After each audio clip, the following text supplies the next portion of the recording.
बिस्मिल्लाहिर्रहमानिर्रहीम। आज हम बात करते हैं भिंडी तोरी की।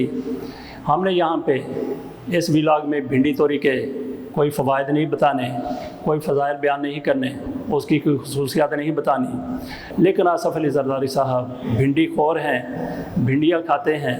जहाँ भी जाते हैं अपनी भिंडी की डिश अपने साथ ले जाते हैं। मियां नवाज शरीफ साहब से मिलने गए थे तो अपने लंच के लिए भिंडियाँ साथ ले गए थे। चौधरी शुजात हुसैन के साथ उनकी मुलाकात हुई है, कई घंटे तक उनकी मुलाकात होती रही। वहाँ भी आसफ़ अली ज़रदारी भिंडियाँ अपने साथ ले गए थे। आखिरकार आसफ़ अली ज़रदारी भिंडियाँ अपने साथ क्यों ले जाते हैं?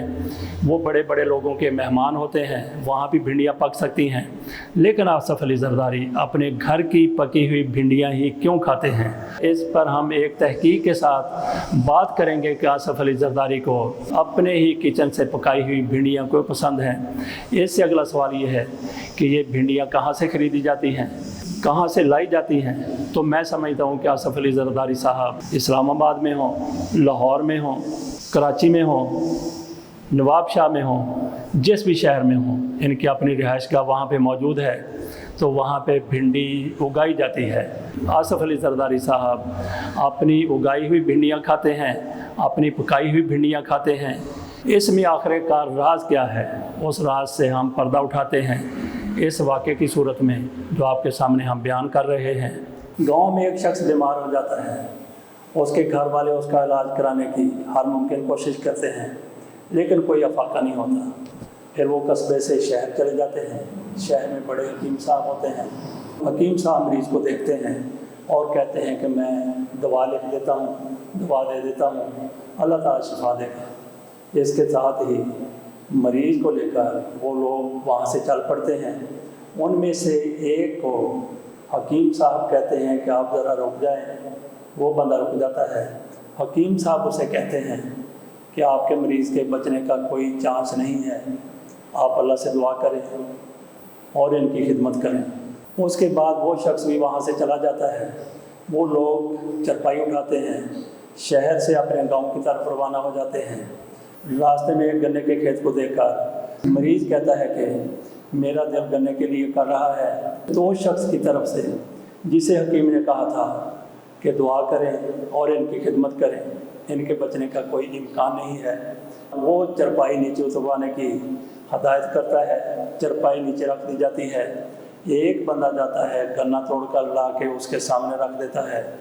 उसने गन्ना थोड़ा सा चूस लिया, खा लिया, जो भी आप उसको कह लें। उसके बाद फिर वो लोग मंजी उठा लेते हैं, चरपाई उठा लेते हैं, गांव की तरफ चल पड़ते हैं।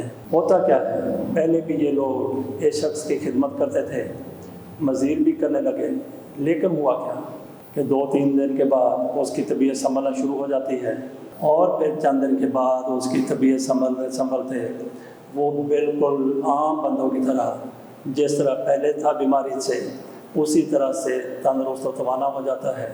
जो लोग इसको हकीम साहब के पास लेकर गए थे वो बड़े हैरान होते हैं।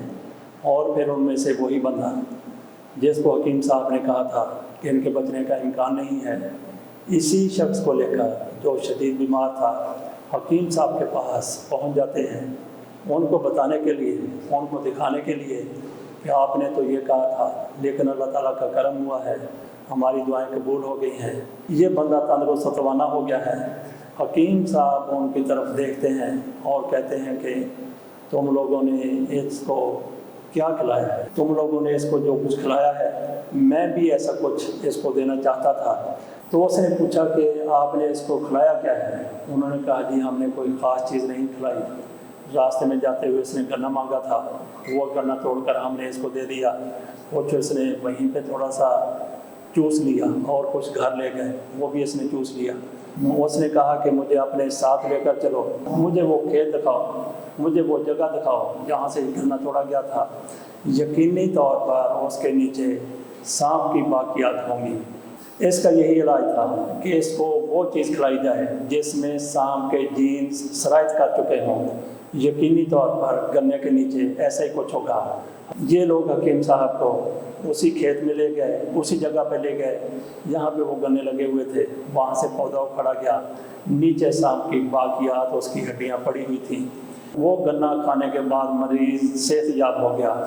تو یہ دیکھنے کی اب ضرورت ہے کہ آصف علی زرداری صاحب جو بھنڈیاں کھاتے ہیں ان بھنڈیوں کے پودوں کے نیچے کیا کوئی سانپ رکھا ہوا ہے، کوئی بچھو ہے، کوئی بندر ہے، کوئی ریچھ ہے، کوئی کتا ہے، یا ایک قسم کی کوئی اور چیز ہے جس کے جین سرایت کر کے بھنڈیوں میں جاتے ہیں اور وہ بھنڈیاں آصف علی زرداری صاحب کھاتے ہیں، اور ان بھنڈیوں کے کھانے سے جو کوئی زرداری صاحب کی صحت پر، ان کے دماغ پر، ان کے جینز پر جو کچھ اثر ہوتا ہے وہ سارا کا سارا آصف علی زرداری صاحب کے کردار سے پاکستان کی سیاست میں نظر آ رہا ہے۔ ناظرین، یہ بھی ایک تحقیق کرنے کی ضرورت ہے، دیکھتے ہیں کہ کوئی تحقیق کرتا ہے تو اس کے کیا نتائج سامنے آتے ہیں۔ باقی آصف علی زرداری صاحب کی سیاست نے پاکستان کو کہاں سے کہاں تک پہنچا دیا ہے اور خود ان کی دولت کو کہاں سے کہاں تک پہنچا دیا ہے۔ اجازت دیجیے اور آپ بھی ایسا کچھ کرنے کی کوشش کریں کہ ایسے جانور کے اوپر کوئی ایسا پودا لگائیں جس جانور کے جینز پودے میں داخل ہوں، پودے سے اس کے پھل میں آئیں، پھل آپ کھائیں اور پھل کھانے کے بعد آپ پر بھی وہی اثرات ہوں جو جانور میں تھے۔ تو میں سمجھتا ہوں کہ اس کے لیے اگر آپ کو کہیں باز مل جائے، شاہین مل جائے یا شیر مل جائے تو اس کے اوپر آپ کو یہ عمل ضرور کر لینا چاہیے۔ اجازت دیجیے، اللہ حافظ۔